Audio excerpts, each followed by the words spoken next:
Ladies and gentlemen, welcome to the main event. Introducing Carissa Green Industries. Let's get ready to launch! Today, we're talking with Duncan McAlynn, a veteran in the US security industry, covering a wide gamut of technical disciplines.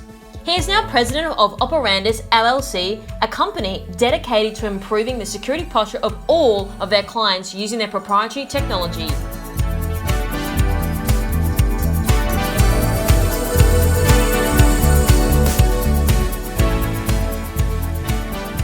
Duncan, thank you so much for joining me on this show today. How you doing?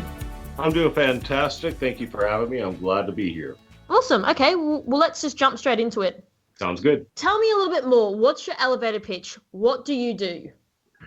Basically, enterprise management and security, which obviously is a pretty broad stroke, but I've spent the past 20 years or so consulting with Fortune 500, Global 2000, household brand type companies on their enterprise management techniques. So everything from, how to deploy software securely, how to inventory systems, be able to manage and monitor server infrastructure, et cetera.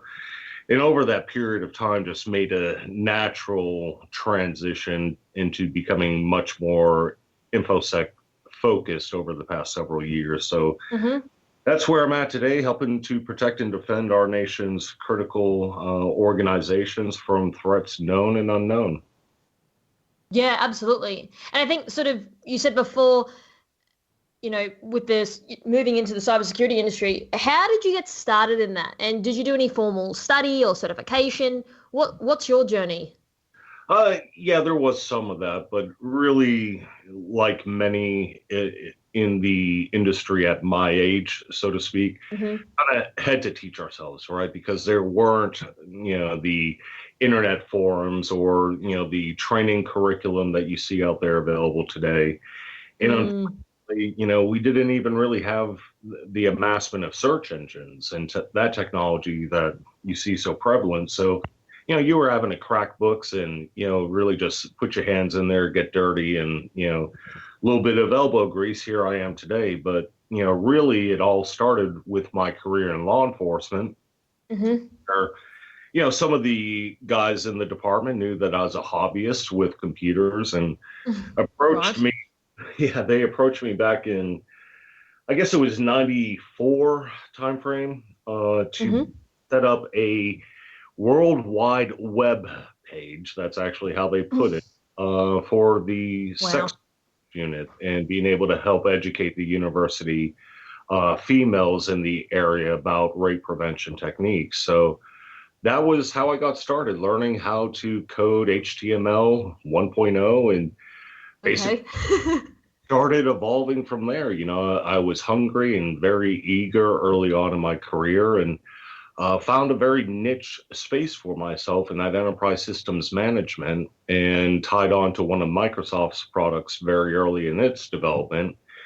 And that has now turned into everything that you see managing Azure and, O365 and Xbox and all the backend, all that is using the same system center infrastructure that I've been consulting with for 20 years. So it was kind of my baby, and watched it grow up with me as a young parent myself, but that was my baby, and really just carried it through its maturity. And then, as it started adding more and more security relevant components, that's when the light bulb went off in my head, and where I started to make that transition into InfoSec today.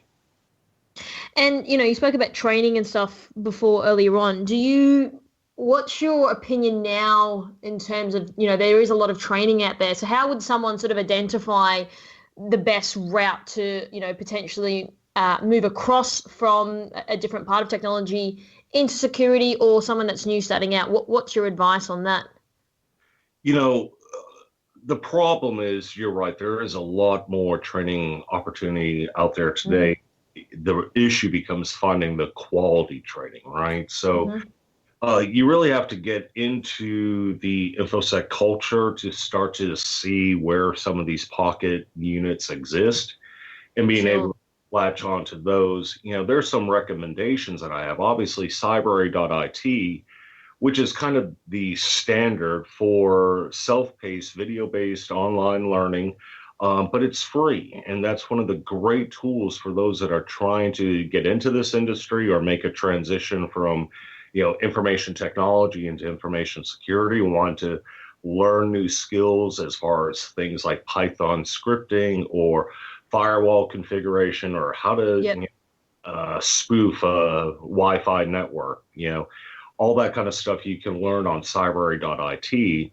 And then from there, just play around in different subject areas, because information security is so broad. There's so many different areas of focus that it almost has to tie into your personality type. Are you a jerk type that wants to just hammer at systems? And maybe you need to look at pen testing, and if you're kind of that warrior protector type, maybe you need to be a blue teamer and, making sure you're able to help protect organizations against those threats. Or maybe it's a combination of the two. Maybe you have, the AB personality type, and, but you have to dabble in each one of those a little bit to see where you want to apply your area of focus. No, absolutely. I like that term, warrior type. That's awesome. And in your opinion, how do you explain risk mitigation versus risk optimization to non-technical executives? Now, this is a big problem that a lot of people are struggling with to, I guess, decrypt quite the technical jargon / language. What's your view, and how would you explain this? Number one, I'd say, don't get caught up in the paralysis of analysis, right? So we're talking, what is risk mitigation versus optimization? And really, mitigation is when, the risks are there, they're going to keep coming, and you're just going to do what you can almost to transfer the risk, right? Not even have to deal with it. Maybe you're going to say, okay, we're going to be hit by ransomware. Let's just accept the fact and go out and get a cyber, security insurance policy. Right. That's one way to take a look at your information security, where the optimization says, let's kill the risk altogether. Let's have a strategy that has an end game of, truly protecting and defending our organization. Let's eliminate the risk, not just work our way around it. So can you just give some high-level steps around, you say, completely eliminating? What's very high level? What would be your approach to that? Well, again, that depends on what the strategy is of the organization, right? Because that's what's going to define the risk to the organization. So absolutely, it's kind of difficult for me to just sit here and say, okay, here's a top 10, Dave Letterman's what you need to do to be able to optimize your risk, without knowing what the business drivers and the technical requirements are of the organization. But that's where you have to start, folks. You have to know what your goals are of the organization. What is the mission of the organization? And what are you doing as information security professionals to ensure that that business or that organization is able to fulfill its mission?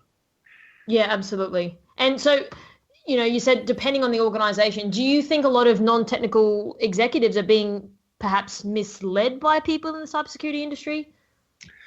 I don't believe maliciously, but I do believe that occurs from time to time, because ultimately it depends on where the information is coming from. You may have, HR and legal coming to you with particular, requirements and objectives for their business units, and have their own agendas that they're trying to accomplish that are in direct conflict with, say, finance or even information security. So they're having to make these decisions based upon the information that they have at the time, and everybody tends to have their own agenda. Even within InfoSec, we see this happen a lot, where you're taking information from the engineers that are saying, hey, I just went to B-Sides Austin last week, saw this kick-ass demo of this particular product. We really need this. And oh, by the way, boss, it also has a $250,000 license. It's great, but where's the information coming from, and what are the motivators behind it? I think my last question around this particular topic is, there's a lot of vendors and product services.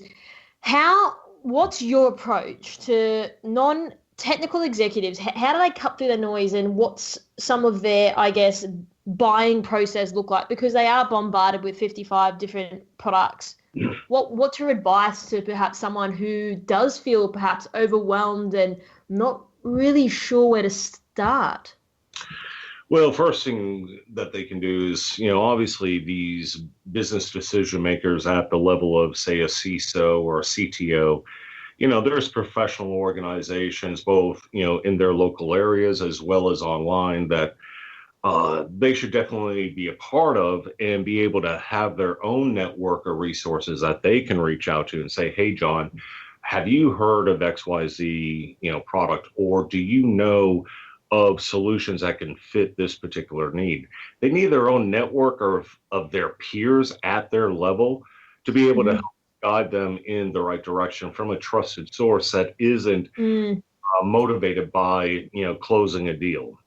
Then I'd recommend working with SI or solution integrator partners that have relationships with the software vendors or hardware vendors that they're able to bring to the table and facilitate a knowledge base, proof of concept around these solutions, and be able to have the risk and score matrix there to be able to say, based upon your requirements that you gave us, prior to this, here's a score matrix for each one of the vendors, with the items that we were able to come up with, and here's the top vendor based upon that score matrix. That's something that any SI partner that these organizations are working with should be able to produce. Yeah, absolutely. And I think that it's a common question that a lot of people do ask. So I think that makes a lot of sense and a bit more clarity around that. Now, you said, correct me, 1994 was when you started your technology career. Is that right? Yeah, right. So right around that. Okay, perfect. How have you seen your niche change over that period of time? That's a really good question. There's just been so much maturity. You have to remember, I got into this before the TCP/IP stack was included in Windows. Right. So just for people to be able to get on the internet prior to that, with the release of Windows 95, it was a monstrous task. So yes. Now we have any granny who can go into Best Buy with a credit card, walk out with a laptop on the internet. And that's fantastic. It absolutely is. But it's just changed our entire world, our economy, our culture, our languages.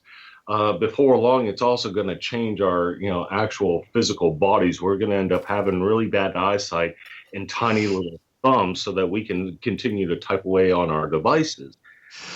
But MySpace, I have seen equally mature so much over the years.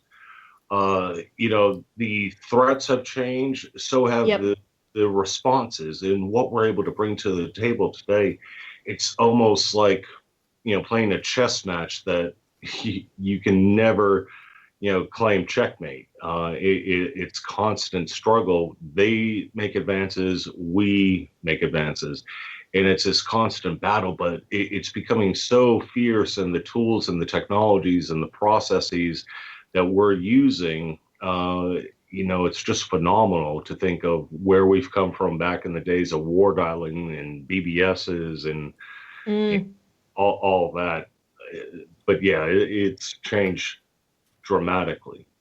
Absolutely, especially when you said World Wide Web. You don't really hear that much anymore now, do you? Not really. Well, so there's a lot of these millennials or millennial types that don't even know what the www in front of the website means. So I liked how you explained that journey. Now, I mean, looking forward, how do you see things heading in this industry? And I know that you're at the coalface for a lot of the big ransomware spikes in the last 18 months. How do you think that's altered the executive perception of the security industry? So I'm going to take that two-part because I kind of heard two questions there. Yeah, sure. first, where is the industry going? And then, what is the perception of, the security from the executive side? First, I see what's happening today with the combination of machine learning, artificial intelligence, and even blockchain is becoming more and more the de facto standard of the underpinning, the real engines of both malware and the defenses. So, these organizations, these criminal organizations that are responsible for a lot of the ransomware outbreaks that we've seen, as well as other malicious attacks that we've seen, particularly through the Asia Pacific and Eastern Europe. We know that there's criminal organizations as well as state-sponsored activities. And, these organizations have funding, and a lot of it. They have the skills and the resources in abundance. So as they're progressing, as they're doing new things, they're bringing that machine learning, they're bringing that artificial intelligence into their payloads. And just as equally, we're having to play catch up now and using that same ML and AI capability to be able to build into our defensive measures. And I really see both of those over the next, say year or two, having a spike. And the companies out there that are in the anti-malware space or, perimeter defenses, all they have to do is throw artificial intelligence or machine learning into their website, into their naming and branding, and boom, their stock prices are going up. Just because that's where everybody sees it going. And if you include blockchain technology into that, I think there's some tremendous things that we're going to be able to do in the come. Now, the other part of that was, how some of this has altered the perception of security within the C-suites. I think if you go back to, let's say, the Target breach, and I want to say that was 4 or 5 years ago at this point. When you lose a CEO as a result of a security incident, I think that shakes everybody up. When you're a Yahoo that in a single day loses $350 million as a result of your valuation because of how you handled a breach, that shakes up the C-suites. That gets their attention. That motivates them to take action, if nothing else, for self-preservation. Do you think they are, though? I mean, sorry to cut you off there. I think you're right, but I still think there's a lot of people that probably aren't. The comment hasn't happened to me, or, those sorts of very generic responses. So do you think, again, that sort of there's a whole bunch of people who are taking it seriously because of, incidents like this, but there is still a whole big bucket of people that aren't? Well, what I said is it gets their attention. Doesn't mean they're taken seriously yet. Right, got you. Putting forth the executive sponsorship and support at the top level and forcing it down into the organization. And I hate to say that, but that's what needs to happen. It has to be a top-down approach. It has to have executive buy-in. And that means, Mr. CISO, give it a budget. That's one of the biggest hiccups right now, is there's so much more that these organizations could be doing. But what they're carving out for an InfoSec budget annually isn't going to cut it. They need more resources. They need the tool sets. They need the education, and you have to budget for that. And that's where What type of budgets do you think? Are people only really thinking endpoint and they're not thinking sort of holistic approach?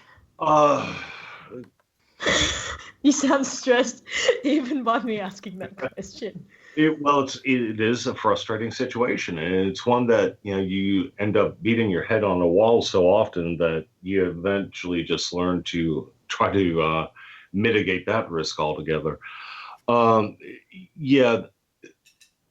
The problem seems to be that a lot of times where we are going after point solutions, right? And we're not taking advantage of how do we get more out of what we've already bought.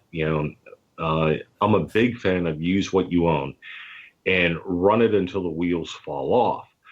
But, we've got to be able to have these solutions that can take care of, let's say our login and SIM, but also be able to integrate with other solutions right down to the endpoints to be able to get a better picture of what our overall security posture does look like and hopefully bring some automation into play. And that's going to be one of the key things in the next several months and years to come is we've got to get better about automating a lot of our security responses because we can't keep up with the vigorous pace that these things are coming at us without just, overblowing our headcount or having so many point solutions and the cost around it without anything working together that we're going to just be in shambles. So that automation is going to be key. And for that to take place, you really have to have a lot of integration points between these solutions. So, that's one of the things I'd encourage executives to be asking of these vendors is what other solutions do you integrate with? What APIs do you have available both at rest and, in transit, and being able to make sure that you're able to get the most bang for your buck, so to speak. Well, I mean, that's very interesting because, a lot of these, I worked in the banking and finance sector for a few years and, a lot of them are still running on these legacy systems. So I think very good, question. It's all good having these shiny new toys, but I guess if there's no integration there, then are people wasting a lot of money on products and that they can't really use. Right. And it's, comes down to that visibility and integration, automation. It all starts with how well or how open are you to integrating with other solutions? No, absolutely. So I guess speaking on the solution side of things, how important is a solution like Optics X for enterprises? So that's one of our solution offering branding. So Optics X is kind of a play on the multiplier of your visibility, just what we were talking about. And in specifics to your security posture. So both for the mid-market as well as enterprise customers, we have different tool sets that we bring to the table to be able to very quickly identify endpoints within the environment, both server and workstation, and be able to go through a rapid assessment of what their security posture is, reporting all this information back. And then again, through our automation, being able to very quickly produce some risk score matrix and detailed reporting of everything that we've discovered in the environment and where your vulnerabilities are and what attacks are possible as a result. So it's really just giving them that visibility very quickly, very easily in a format that's easily consumable. Now, from there, what we end up finding is that more often than not, customers want to engage us for remediation because ultimately, if all we do was provide the Optics X assessment and reporting on a quarterly basis, every time we go in and do an assessment, produce a report, tell them where the vulnerabilities are, we'll come back, do it next quarter, and guess what? 90% of those vulnerabilities will show up on the report again. Just because they're tasked and overburdened, so they do look to us as output of those engagements to also remediate. Right. So you said before about, presenting in a way that is digestible. Is that palatable for people who aren't technical, or is it more for a technical audience?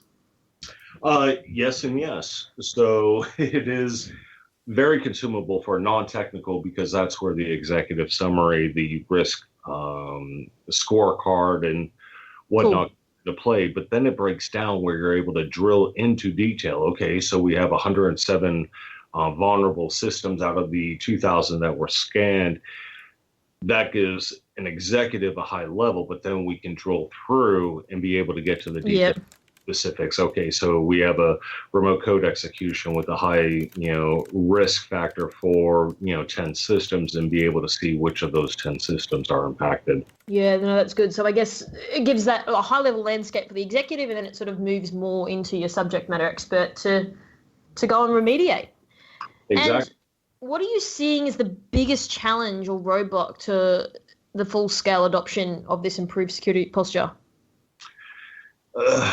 The biggest challenge, I would say right now, it's what we were talking about earlier, and that's the boardroom, the decision makers at the executive level take seriously enough for there to be appropriate resources within the organization to be able to effectively manage the security posture.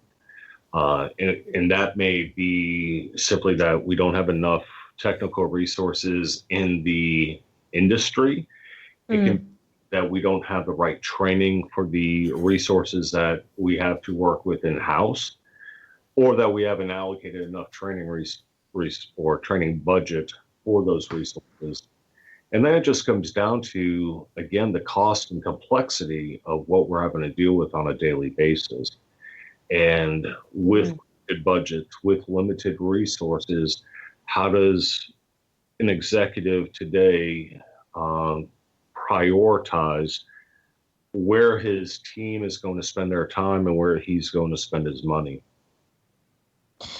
Yeah, no, that's right. And I think you sort of mentioned before about taking it seriously. And I think that's one of the things we're trying to do at KBI as well, is show, and we're starting to, go on that trajectory now of showing the importance of it, but in probably a more creative and a different way. So people do start looking at it more seriously. And it's something that, again, that they can digest and understand.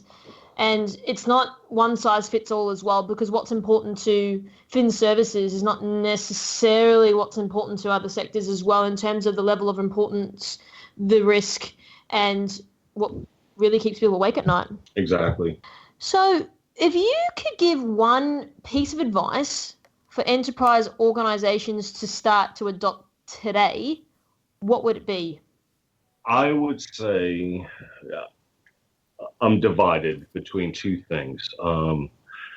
One would be to take the CIS top 5 security control and focus on improvements in each one of those top 5. Mm-hmm.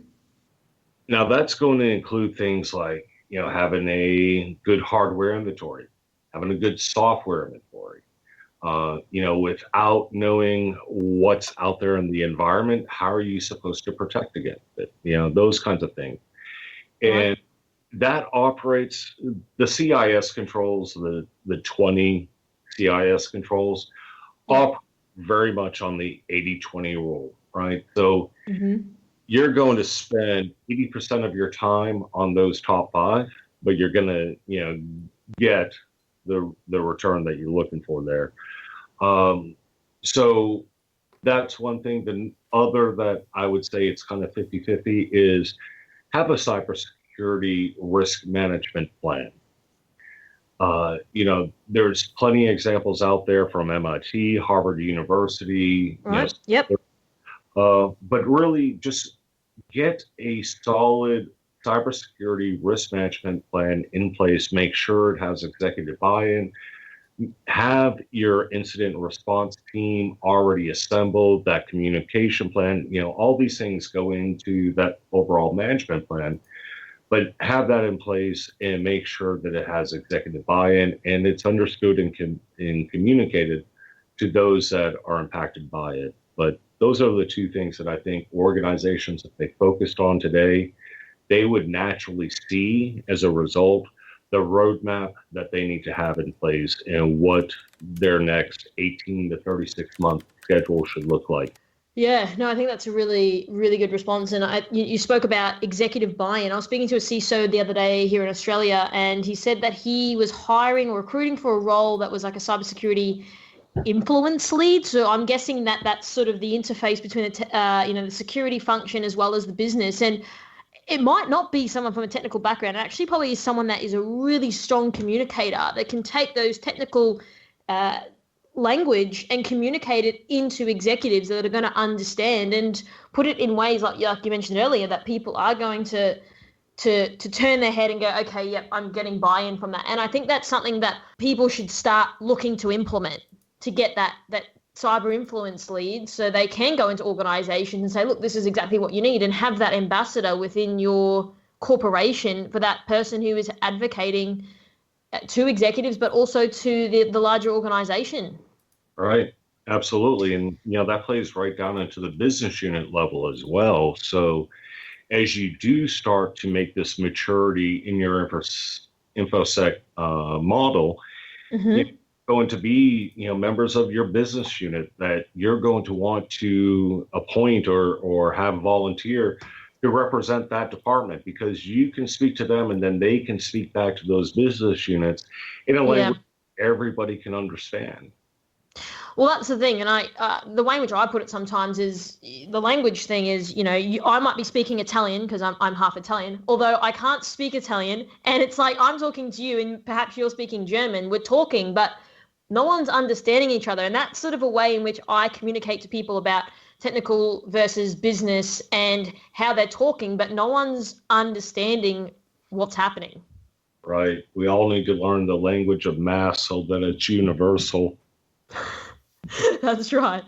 Well, Duncan, thank you so much for joining me, and I hope we can get you back again for a follow-up conversation soon. But lastly, how can people get in contact with you? I'm very easily found. Unfortunately, I am a target for OSINT, but right. Find me on Twitter at InfoSecWar. And I'm obviously reachable on LinkedIn, just standard URL and Duncan McAlynn at the end. Awesome. Well, thank you so much. All right. Well, thank you.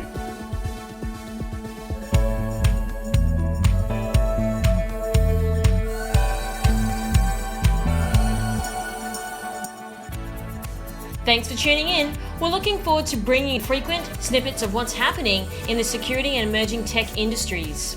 If you think there's someone I should be speaking with, even if it's you, reach out to media@carissabrianindustries.com and we'll try to make it happen.